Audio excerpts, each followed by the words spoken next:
주가 탑픽 시간입니다. SK증권 영업부의 김우식 차장입니다. 안녕하세요. 네, 안녕하십니까. 네, 오늘의 수급 포인트 어떤 게 되겠습니까? 예, 오늘 수급 포인트는 제가 시장이 항상 하락할 때 걱정이 많은 공매도로 한번 말씀을 좀 드리겠는데요. 여기에 대해서 좀 드릴 말씀이 많은 것 같습니다. 최근 증시의 수급 자체가 환매와 환율에 의해서 묶인 시장이죠. 환매는 투신권의 발목을 잡고 있고 환율은 외국인의 발목을 잡고 있고 해서 수급이 굉장히 답답한데 오늘은 외국인 선물 매도 때문에 프로그램 매도만 기계적으로 나오는 또 답답한 장이 이어지고 있습니다. 자, 그 와중에 우리를 괴롭히고 있는 게 이제 공매도가 되어 있는데 주식시장에서 마치 그 하이에나와 같은 어떤 그런 존재로 비출 수 있는 게 공매도 세력이거든요. 최근에 이제 대차 잔고가 다시 급증을 하고 있는데 급등한 종목은 물론이고 하락하고 있는 종목에도 대차 잔고가 꾸준하게 늘어나는 게 보이고 있는 상황입니다. 대차 잔고라는 것은 주식을 빌려가는 것을 얘기하는 거죠. 그 잔고를 통계치로 나타내는 것인데 대체적으로 다른 용도로도 쓰이지만은 이게 늘어나게 되면은 공매도가 같이 늘어나는 상관관계가 높은 거죠. 해서 걱정을 하고 있는데 우리가 8월 말부터 해서 공매도 보고제도라고 지금 시행을 하고 있습니다. 몇 퍼센트 이상 매도를 할 경우에는 공매도를 시행했을 경우에는 보고를 해라 그렇게 했죠. 그래서 지금 조사치가 나오고 있는데 예상대로 외국인들의 어떤 공매도 활용도가 가장 높은 것으로 그렇게 나오죠.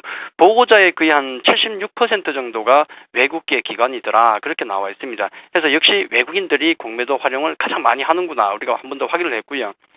이 공매도라는 게 사실은 꼭 나쁜 건 아닙니다. 왜냐하면 시장의 윤활유와 같은 역할을 해줄 수 있거든요. 주가가 어떤 적정 가격을 찾아가는데 도움도 주기도 하고 등등 긍정적인 기능도 있지만은 문제는 그것을 역으로 너무 이용을 한다는 점이 문제입니다. 우리가 흔히 작전 그러면 어떤 생각이 드나요? 어떤 종목을 매수를 해서 위로 쏘아 올리는 걸 작전으로 생각하는데 반대로 아래로 내리꽂는 어떤 강압적인 행위도 제가 보기엔 작전에 해당될 수도 있다 저는 그렇게 생각을 하거든요. 이것을 방지하기 위해서 사실 룰이 있습니다. 업팅 룰이라고 해서 현재가로 못 팔고 그 위에 걸어놓고 매도를 해라라는 업팅 룰이 있는데 거의 무용지물이죠. 왜냐하면 평소에 위에 매도 호가를 보니까 천주 있던 게 갑자기 만주, 2만주, 3만주, 10만주 쌓여버리면은 그거 안 빠지고 어떻게 버티겠습니까? 위협적으로 눌러버리면 답이 없다는 겁니다. 공매도 제도 앞서도 말씀드렸지만은 분명히 긍정적인 측면도 있겠지만은 이 개인 투자자 보호를 위해서는 규제와 관련해서 어떤 강화 보완이 있어야 된다고 생각을 하고 있는데요.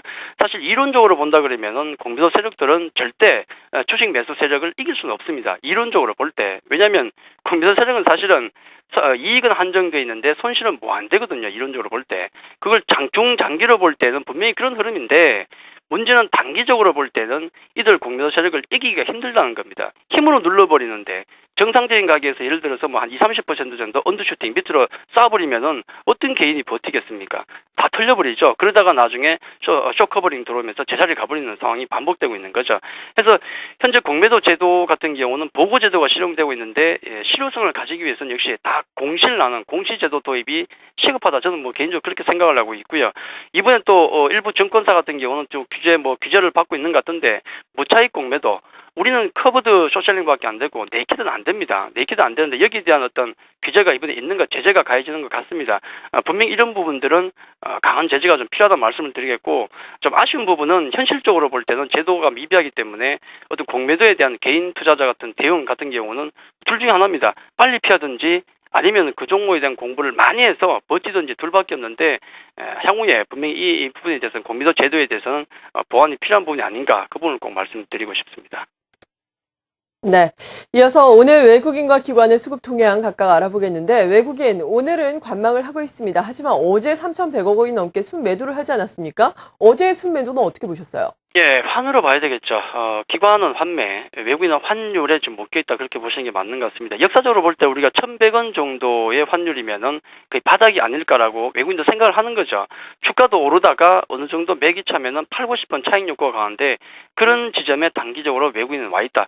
일단 차익 실현 한번 해볼까 이런 느낌이 강하죠. 해서 단기적으로 매도가 좀 나오는 것이고요. 자, 환율 여기에 묶여있다, 방향성을 못 정하고 묶여있다 그러면은 외국인들 흐름 상당히 좀 당분간 지지부진할 가능성이 높다는 말씀을 좀 드리겠고 오늘도 그냥 지지부진한 모습을 보이고 있죠. 살짝 매도가 나오는데 업종별로 본다 그러면 화학 서비스, 음식료 등이 나오고 매수 쪽을 보니까 전기전자, 철강 매수가 보입니다만은 역시 최근의 흐름 그대로죠. 상당히 좀 추세가 없는 모습을 보이고 있고요. 다만 매수 종목을 보니까 약간 특징적인 게 있긴 한데, 자, SK 하이닉스가 보이고요. 3분기보다는 역시 4분기를 벌써 바라보고 있는 것 같습니다. SK 하이닉스 매수가 들어오고 있고, 한국전력, LG 같은 경우 매수가 들어오고 있는데, LG는 역시 그 자회사들이 조금 최근에 주목을 받고 있지 않습니까? 그에 따라서 같이 주목을 받는 것 같고요. 현대건설, 포스코가 있긴 하지만은 아직은 제대로 힘을 못 쓰는 모습이 아닌가, 그렇게 말씀을 드리겠습니다. 네. 이어서 외국인의 동향 알아보겠습니다. 어제 외국인 또 연기금을 중심으로 비교적 큰 폭의 순매수를 단행을 했는데요.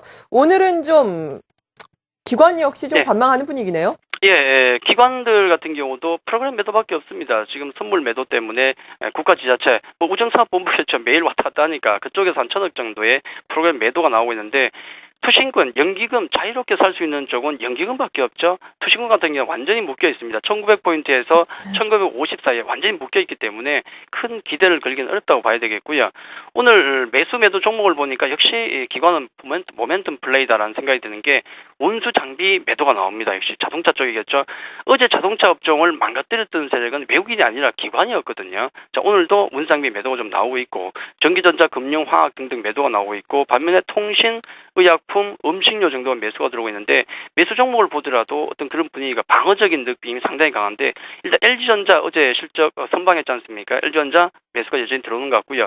그 외에 KT나 LG U 플러스 방어적인 종목, 하이트진로, 배당주 방어적인 느낌, 자, LG 같은 지주사도 이것도 좀 방어적인 느낌, 대부분 기관들 같은 경우는 상당히 소극적이고 방어적인 전략을 현재 취하고 있다. 그렇게만 말씀을 좀 드리도록 하겠습니다.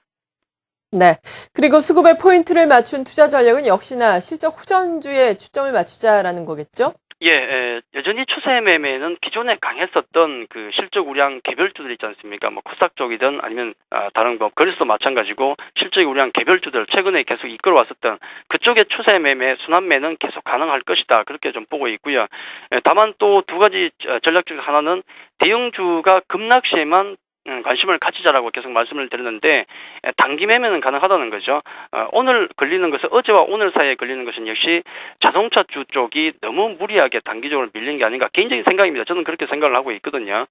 성장성에 대한 문제는 우리가 좀 고민을 해야 되겠지만은, 그 자체 가치만을 놓고 본다 그러면은 너무 심했다, 단기적으로. 그렇게 본다 그러면은 자동차 쪽에 대한 어떤 수급도 우리가 좀 봐야 되겠지만은, 최근 들어서 아마 관심, 어떤 매수에 대한 어떤 조율지를 시작해야 될 단계가 아닌가, 조심스럽게 그렇게만 좀 말씀을 좀 드리도록 하겠습니다. 네. 지금까지 SK증권 영업부의 김우식 차장이었습니다. 감사합니다. 감사합니다.